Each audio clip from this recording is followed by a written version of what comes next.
Aujourd'hui, je vous emmène dans un petit village reculé de France, où la frontière entre les vivants et les morts s'efface durant une nuit très spéciale. C'est l'histoire de Sophie, une journaliste sceptique venue enquêter sur une vieille légende locale. Une légende qui pourrait bien se révéler plus vraie qu'elle ne l'imagine. Imaginez un village où chaque année, lors de la nuit d'Halloween, les morts reviennent hanter les lieux, réclamant vengeance pour des siècles de souffrance. Ce village, c'est le Montfaucon, niché au cœur des montagnes. Sophie est bien décidée à démystifier cette légende, mais ce qu'elle va découvrir est bien plus terrifiant qu'une simple superstition. Préparez-vous pour la nuit des âmes perdues. Une histoire de mystère, de terreur et de malédiction ancestrale qui risque de vous faire frissonner. N'éteignez surtout pas la lumière, car ce soir, nous plongeons dans le village de Montfaucon, niché dans les montagnes du Massif central, est réputé pour son atmosphère tranquille et ses vieilles légendes. En cette nuit d'Halloween, une brume épaisse s'étend sur les maisons en pierre et les ruelles pavées, enveloppant le village dans un silence presque surnaturel.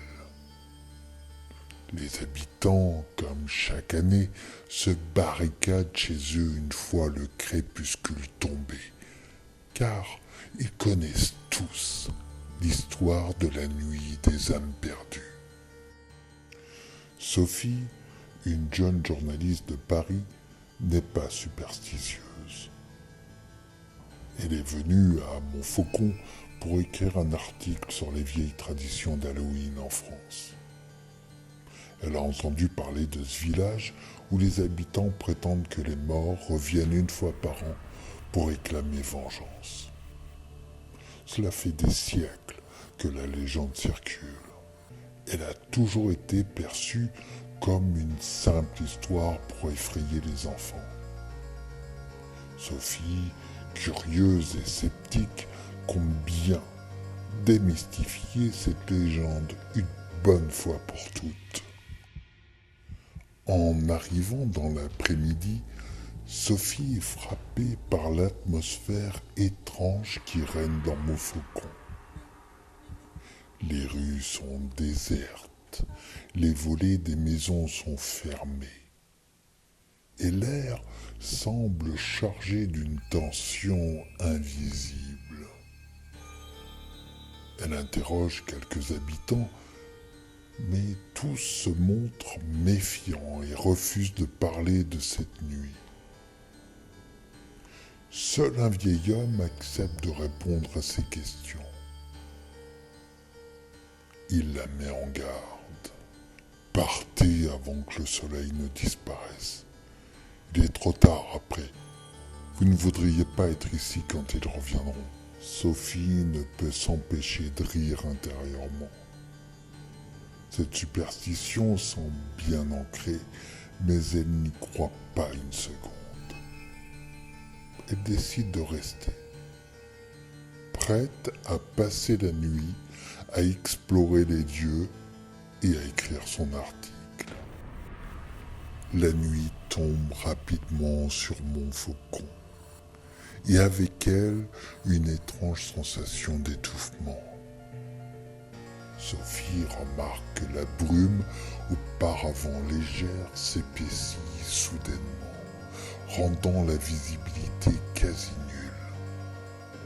Le silence, qui semblait déjà total, devient presque assourdissant. Seule dans sa petite chambre d'auberge, elle allume une lampe torche et se prépare à explorer le village. Ce qu'elle ne sait pas, c'est que cette nuit, mon faucon ne sera pas comme les autres.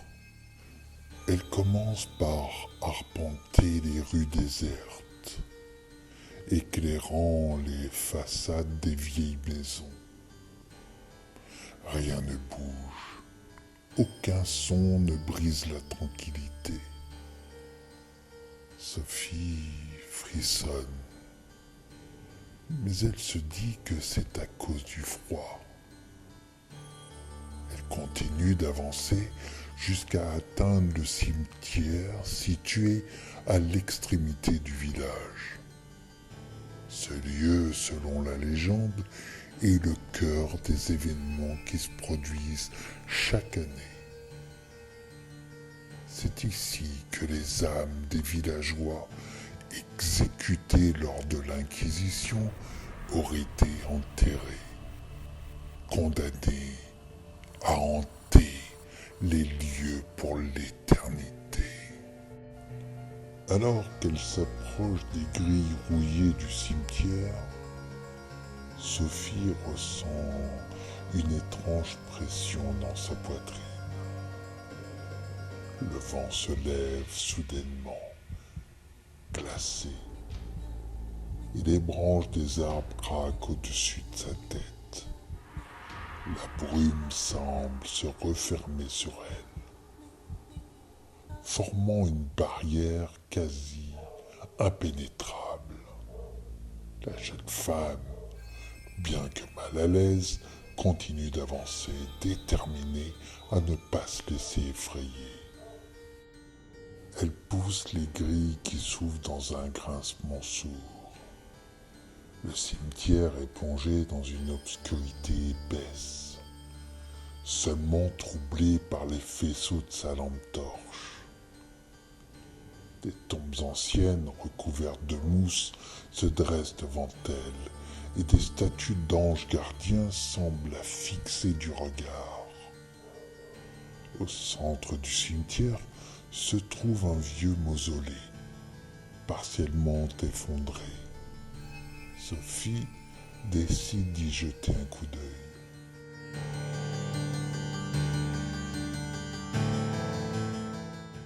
À mesure qu'elle s'en approche, elle entend un bruit derrière elle. Un froissement léger, comme des pas sur les feuilles mortes. Elle se retourne brusquement, mais ne voit rien. Le vent s'est arrêté, et tout semble figé dans un silence oppressant. Son cœur bat plus vite, mais elle refuse de céder à la panique. Ce ne sont que des histoires après tout. Soudain, un murmure s'élève. Faible d'abord, à peine audible, mais il grandit progressivement, comme si plusieurs voix chuchotaient à l'unisson. Sophie balaye les alentours avec sa lampe, mais la brume semble s'épaissir à chaque seconde. Les murmures deviennent plus clairs, formant des mots indistincts, mais emplis d'une angoisse palpable. Elle comprend alors que ce ne sont pas des voix humaines. Le sol sous ses pieds commence à vibrer légèrement. C'est comme si quelque chose montait des profondeurs de la terre. Sophie recule lentement, mais ses jambes se font lourdes. Une peur viscérale commence à la paralyser.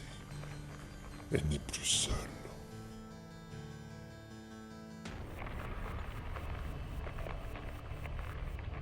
Des silhouettes émergent lentement de la brume. Des formes humaines, mais distordues, translucides, leurs visages déformés par la souffrance. Ce sont les âmes perdues de Montfaucon, celles dont le vieil homme lui avait parlé. Elles avancent vers elle, flottant à quelques centimètres du sol, leurs mains tendues, cherchant à l'attraper. Sophie sent son cœur se serrer dans sa poitrine. Elle court vers le mausolée, espérant y trouver refuge, mais à peine a-t-elle franchi l'entrée que la porte se claque derrière elle. Elle se retrouve plongée dans une obscurité totale, seulement éclairée par le faible faisceau de sa lampe. Les murs autour d'elle semblent respirer et une odeur de pourriture emplit l'air. Elle allume la torche de son téléphone, éclairant l'intérieur du mausolée. Le sol est jonché de pierres tombales brisées et de vieilles bougies éteintes. Au centre, une tombe ouverte et dans le silence oppressant, Sophie entend un bruit venant de dessous. Quelque chose gratte. Quelque chose essaie de sortir. Sophie panique. Elle tambourine contre la porte, criant à l'aide, mais ses appels se perdent dans le néant. Une pression oppressante s'abat sur elle, et une voix, celle d'une femme, murmure près de son oreille.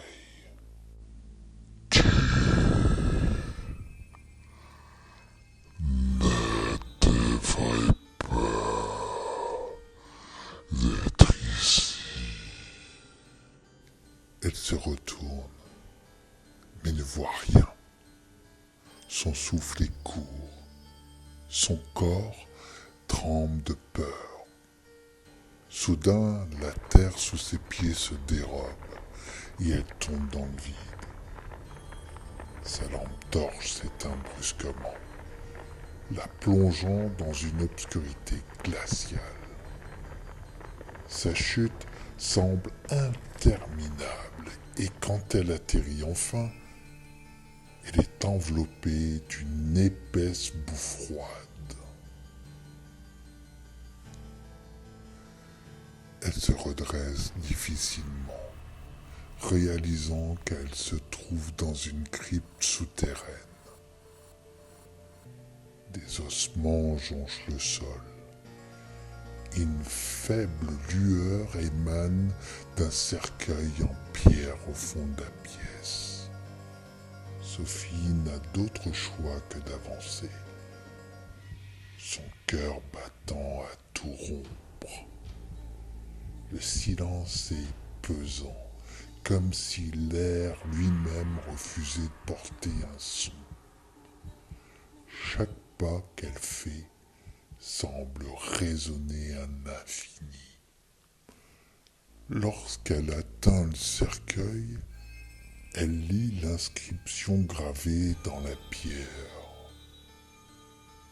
Ici repose Jeanne de Montfaucon, condamnée à errer pour l'éternité.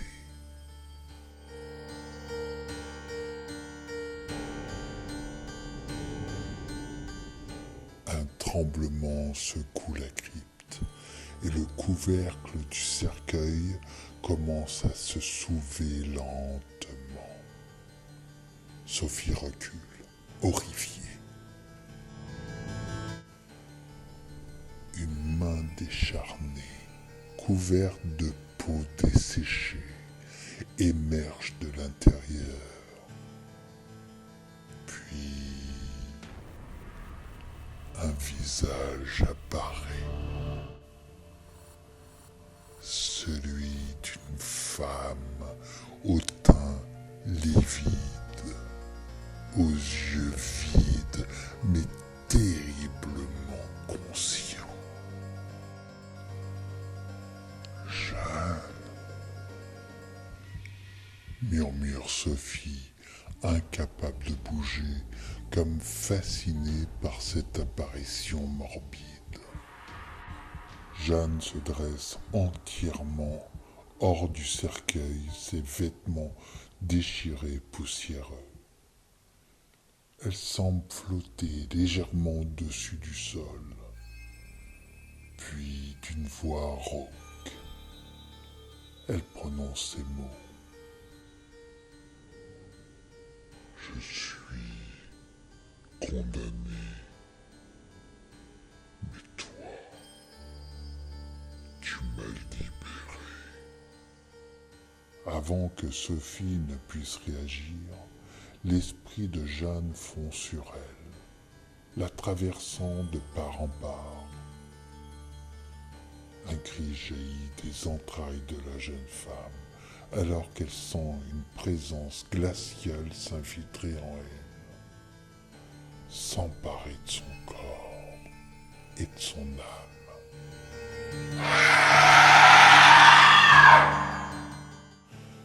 La légende dit que celui qui réveille Jeanne de Montfaucon prend sa place parmi les âmes perdues, condamnées à errer pour l'éternité. Et en cette nuit d'Halloween, Sophie vient de découvrir qu'elle ne fait plus partie des vivants. Sophie ressent une douleur fulgurante lorsqu'elle tombe à genoux. Son corps tremblant sous l'effet du froid glacial qui l'envahit. Ses cris résonnent dans la crypte, se répercutant contre les murs de pierre. Mais soudain, tout s'arrête. Un silence lourd s'installe. Une étrange sensation de calme envahit son esprit.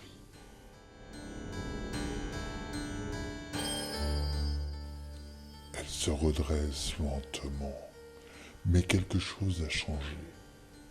Ses mouvements ne lui semblent plus tout à fait les siens. Lorsqu'elle lève les mains devant son visage, elles sont pâles, presque transparentes.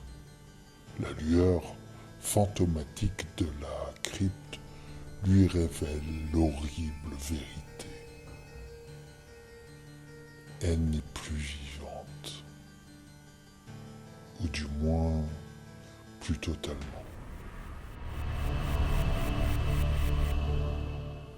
Dans le reflet d'un vieux morceau de miroir brisé posé près du cercueil, elle aperçoit son propre visage.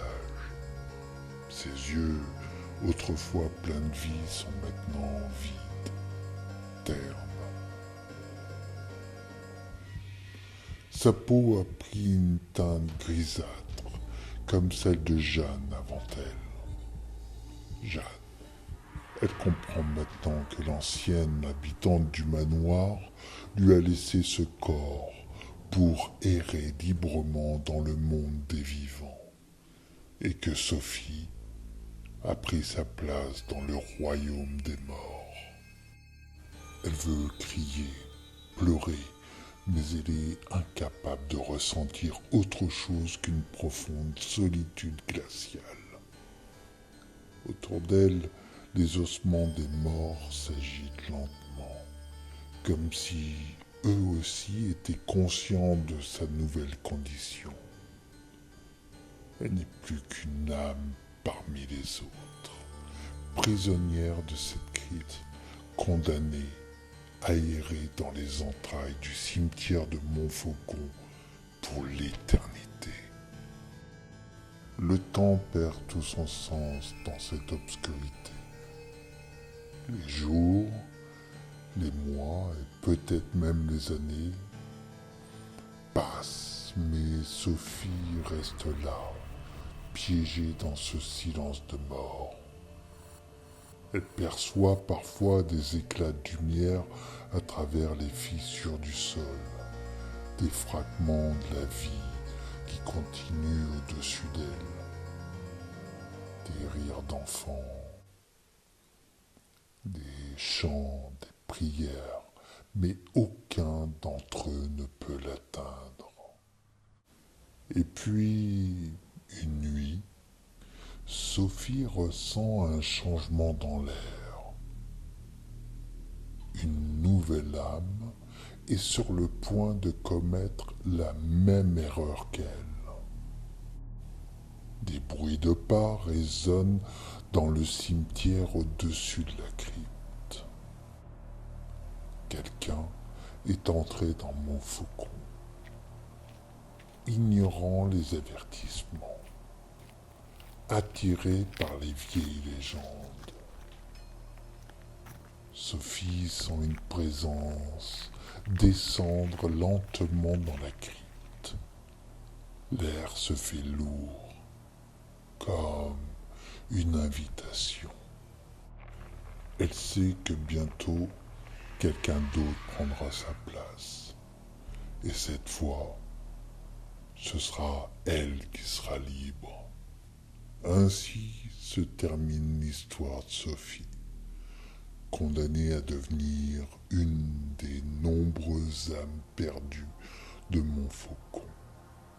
Le village où Halloween n'est jamais qu'un jeu. Là-bas, ceux qui osent défier les légendes finissent par découvrir que certaines histoires sont plus que de simples contes. Merci d'avoir suivi. Bye.